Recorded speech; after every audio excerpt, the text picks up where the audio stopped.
Hai, hello, salam sejahtera Malaysia. Selamat datang ke channel Fels Lifestyle. Terima kasih kerana terus setia dan terus bersama di dalam channel ini. Setelah episod demi episod cerita yang semakin panjang tentang skandal rasuah di Sabah, setelah sebelum ini pun kita pernah mendengar gesaan kepada Haji G sebagai Ketua Menteri Sabah untuk letak jawatan. Akhirnya gesaan ini berterusan. Satu lagi kenyataan ataupun satu lagi gesaan, kali ini daripada Parti Warisan yang menasihatkan Ketua Menteri Adun JRS undur cara terhormat jika sayangkan Sabah.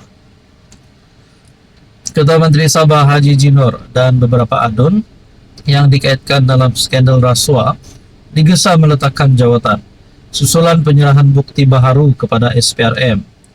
Adun Warisan Justin Wong berkata, pemimpin Gabungan Rakyat Sabah perlu memilih pengunduran yang terhormat jika mereka masih sayangkan Sabah.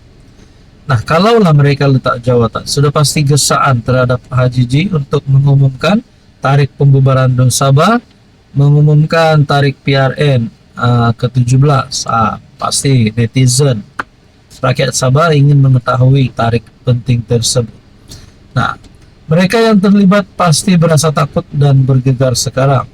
Saya rasa mereka tidak boleh tidur semalam, katanya dalam satu kenyataan, merujuk tindakan seorang pemberi maklumat yang menyerahkan sebuah telefon bimbit yang mengandungi mesej asal WhatsApp berkaitan kes itu serta hampir 300 halaman bukti kepada SPRM. Bayangkan betapa teruknya kerajaan JRS semasa dalam soal rasuah, sehingga terdapat 300 muka surat dokumen jejak uang untuk membuktikan 9 orang YB di bawah pimpinan Ketua Menteri Haji Jinor terlibat dalam kegiatan rasuah. Adun Sri Tonjang itu turut mengimbas kembali kenyataan Haji G sebelum ini mengenai gaji wakil rakyat yang dikatakan tidak mencukupi.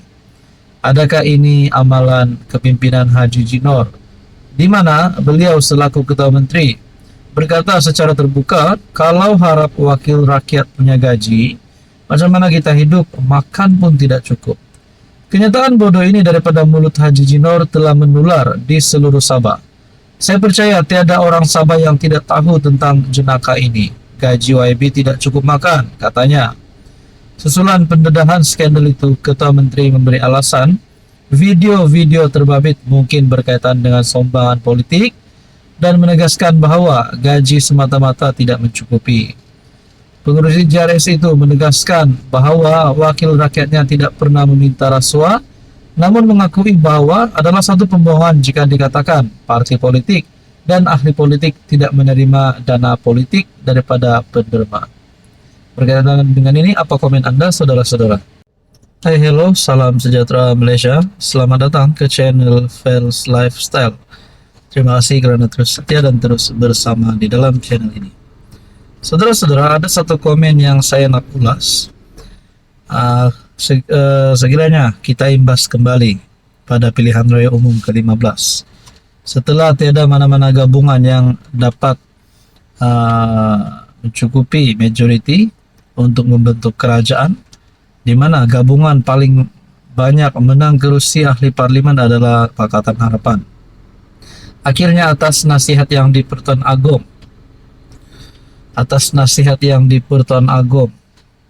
akhirnya terbentuklah kerajaan PHBN.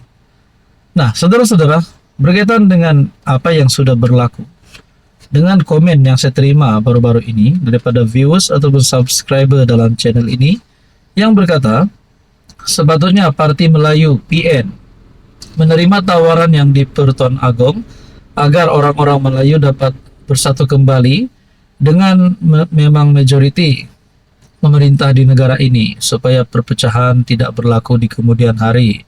Sebagaimana kejatuhan kerajaan Melayu Melaka di zaman dahulu, tetapi kerana sikap ego pemimpin parti dengan bendera-benderanya masing-masing, maka inilah bermula punca-punca kehancuran umat Melayu.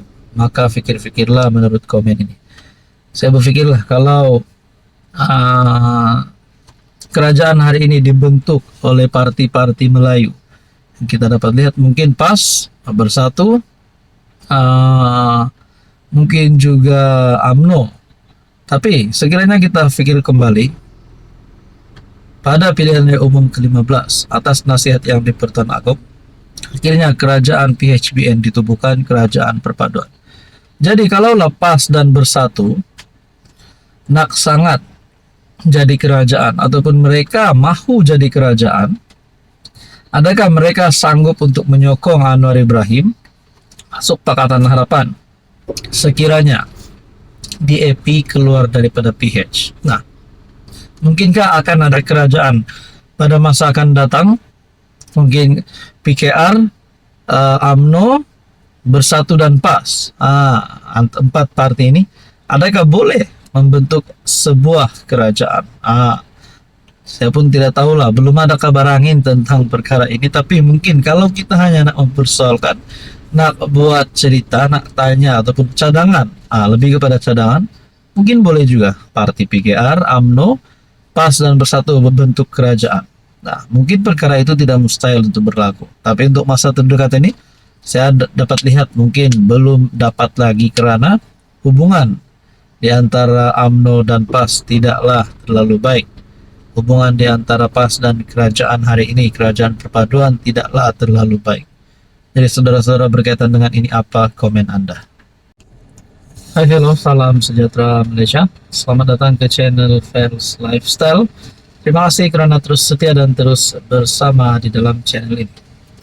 Saudara-saudara yang saya hormati, pilihan raya negeri 17 PRN Sabah pada tahun ini antara yang menjadi tumpuan seluruh Malaysia. Pada akhirnya kita tertanya-tanya, adakah akan ada gabungan baharukah, kerjasama baharukah di dalam mana-mana partilah yang menghantar calon nanti yang bakal mengadakan kerjasama baru ataupun pakatan baru. Nah, disahkan setelah sebelum ini kita mendengar kenyataan Bung Mokhtar, UMNO Sabah dan PH akan bekerja sama. Akhirnya diumumkan UMNO Sabah sahkan kerjasama Barisan Nasional Pakatan Harapan hadapi PRN 17. Saudara-saudara, apa yang saya mau tanya, yang saya nak tanya di sini, umum mengetahui kerajaan perpaduan hari ini yang disokong oleh ataupun kerajaan PHBN yang disokong oleh JRS, GPS dan ahli parlimen yang lain. JRS yang juga kerajaan negeri Sabah hari ini, manakala UMNO Sabah adalah pembangkang. Jadi, pertanyaan saya adalah, kalau UMNO Sabah dan PH bergabung untuk mendepani PRN 17, bagaimana pula JRS, kedudukan JRS sebagai kerajaan negeri Sabah hari ini dan juga sebagai komponen yang menyokong kerajaan perpaduan ataupun kerajaan persekutuan? Adakah dengan keputusan PH untuk bekerja sama dengan UMNO BN Sabah ini akan menyebabkan JRS untuk menarik sokongan terhadap Anwar Ibrahim? Itu menjadi pertanyaan. Nah, di dalam artikel berkata, UMNO Sabah mengesahkan Barisan Nasional di negeri itu akan bekerja sama dengan PH dalam PRN ke-17 yang dijangka berlangsung tidak lama lagi. Sudah pasti ada gesaan daripada netizen, daripada rakyat untuk mengetahui bila tarik pembubaran DUN Sabah dan bila tarik PRN negeri Sabah. Ketua Penerangan UMNO Sabah Suhaimi Nasir berkata, keputusan tersebut dicapai lebih awal dalam pertemuan di Pulau Pinang baru-baru ini. Bagaimanapun, Suhaimi yang juga ahli parlimen Libaran berkata, kerjasama antara BN dan PH itu bukan bermakna menutup pintu rundingan dengan parti tempatan lain. Sebenarnya, keputusan kita mengenai kerjasama ini, BN dan PH, telah diputuskan dalam retreat kami di Pulau Pinang. Ketua UMNO Sabah, Datuk Seri Bung Mokhtar, memaklumkan sebelum ini bahawa kerjasama BN PH itu adalah kunci, tetapi tidak menutup kepada parti-parti lain. Tapi tidaklah terbuka luas kepada semua parti, katanya dalam pertemuan bersama media di KL. Kata Suhaimi, meskipun PH masih berada dalam kerajaan negeri yang diterajui JRS sehingga habis penggal, namun perbincangan saat ini hanya melibatkan BN dan PH. Sama ada kerajaan JRS PH ini masih mahu terus berunding untuk membentuk pakatan BN PH JRS, itu terpulang, tetapi bukan hari inilah. Hari ini kita memang BN PH sahaja. Nah, berkaitan dengan ini saudara-saudara, kawan-kawan, sudah pasti yang bakal dihantar ataupun disorong menjadi Ketua Menteri calon bagi gabungan BNPH. Mungkin juga Bung Mokhtar dan mungkin juga Iwan Benedik sebagai pengurus PH Sabah. Jadi saudara-saudara, Anda rasa siapa yang layak dan apa komen Anda?